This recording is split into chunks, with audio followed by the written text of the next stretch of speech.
مستيات بيتنا مستيات بيتنا نحكينا مثل إرتران من صغراء استفعل صحفات تنقص مسلتاتن قال محتتاتن حيزا بذكريات كبر أب إن ترادوت تقرب مدبيا سلام كميت أنحكم كبرات تخطتلتنا أبز غرب أوان مينيستر مدلاو حدقاتاتن سدتنياتاتن أوغاندا سام إنغولا مس سرحتنياتات كفلي سدتنياتات بيت صحفت قدمي مينيستر مالت OPM أبز قبرو نايليلا أخيبا حد عبي زباو زعبا العلولا እቲ ሚኒስተር ካብ ኤርትራ ናብ ኡጋንዳ ዝውሕዝ ዘሎ ቁጽሪ ሓተት ዕቑባ ብናህሪ ምውሳኹን እቲ ቁጽሪ ኣብዚ እዋን ካብ 70,000 ምሕላፉን ኣተሓሳሳቢ ክብል ገሊጽዎ ሚኒስተር ኤንጎላ ኣብ ኤርትራ ኩናት የለን እናተባህለ ቁጽሪ ስደተኛታት ስለምንታይ ብኸምዚ ዝበለ ማዕበል ይውስኻሎ ክብል ሸቐሎቱ ገሊጹ ናይዚ ማዕበላዊ ስደት ሱርበትኽ ምኽንያት ንምፍላጥ ድማ ምስ መንግስቲ ኤርትራ ዲፕሎማስያዊ ርክብ ክምስርት ምዃኑ ቃልኣት እዩ እንተኾነ ግን እቲ ኣብ መንጎ ወግዓዊ መግለጺታት መንግስታትን ኣብ ባይታ ዘሎ ፖለቲካውን ሰብኣውን ሓቅታትን ዘሎ ጋግ ኣዝዩ ሰፊሕ እዩ እቲ ሚኒስተር ኣብ ኤርትራ ርጉእ ኩነታት እዩ ዘሎ ኢሉ ዘቐመጦ ግምት ምስቲ ስደተኛታት ህይወቶም ንምድሓን ሃዲሞምሉ ዝመፁ ሓቀኛ መከራን ጂኦፖለቲካዊ ፀቕጥታትን ዝሳነ ይኮነን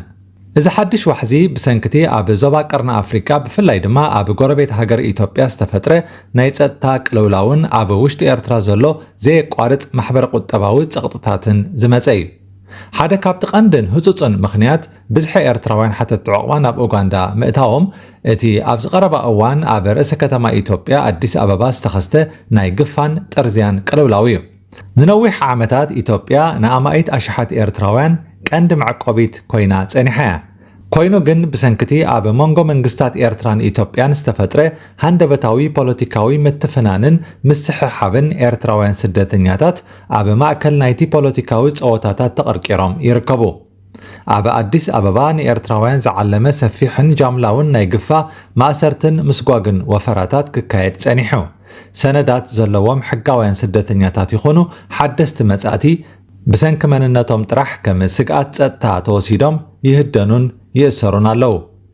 እዚ ኣሻቓሊ ኩነታት እዚ ነቶም ስደተኛታት ዓብዪ ናይ ጸጥታ ስግኣት ስለ ዝፈጠረሎም ንነፍሶም ካብዚ ሓደገኛ ሃድን ንምድሓን ክብሉ ሓድሽ መዋፅኦ ክደልዩ ተገዲዶም ካብዚ ጸቢብ ኩነታት ተበጊሶም ኣሽሓት ኤርትራውያን ንኢትዮጵያ ራሕሪሖም ብኬንያ ኣቢሎም ብየማነ ጸጋም ብኣዝዩ ሓደገኛ መንገድታት ናብ ኡጋንዳ ከኣትውን ተራእዮም ኡጋንዳ ከዓ ካብቲ ኣብ አዲስ አበባ ዘሎ ጃምላዊ ናይ ምጥራዝን ማእሰርትን ስግኣት ነፃ ዝኾነት ውሕስቲ መዕቆቢት ኮይና ተረኺባ እቲ ካልእ ኣገራምን ሓድሽን መልክዕ ናይ ዝዋሕዚ ስደት ብዕድመ ዝደፍኡ ዓበይቲ ወለዲ ከይተረፈ ኣካል ናይዚ ማዕበላዊ ስደት ምዃኖም እዩ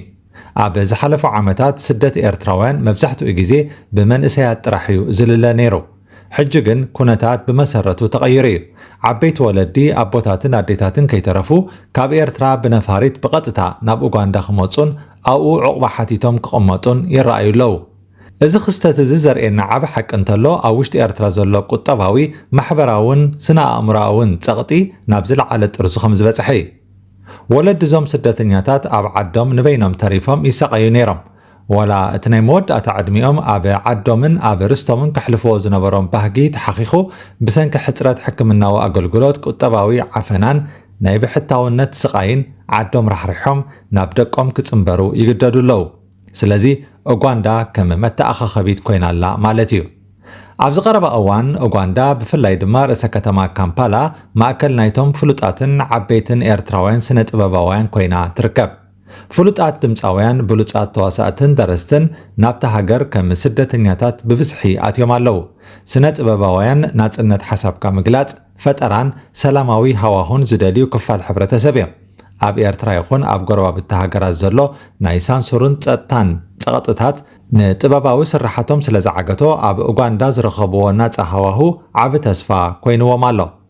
እዚ ናይ ስነ ጥበባውያን ምፍላስውን ብወገኑ ነቲ ኣብ ካምፓላ ዘሎ ናይ ኤርትራውያን ማሕበረሰብ ዓብዪ ናይ ሞራል ባህልን መንነትን ዓንዲ ሕቆ ኮይኑ ይርከብ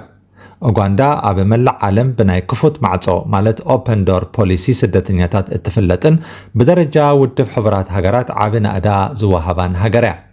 ስደተኛታት ኣብዛ ሃገር ነፃ ናይ ምንቅስቓስ ናይ ምስራሕን ትካላት ናይ ምኽፋትን ሰፊሕ ሕጋዊ መሰል ኣለዎም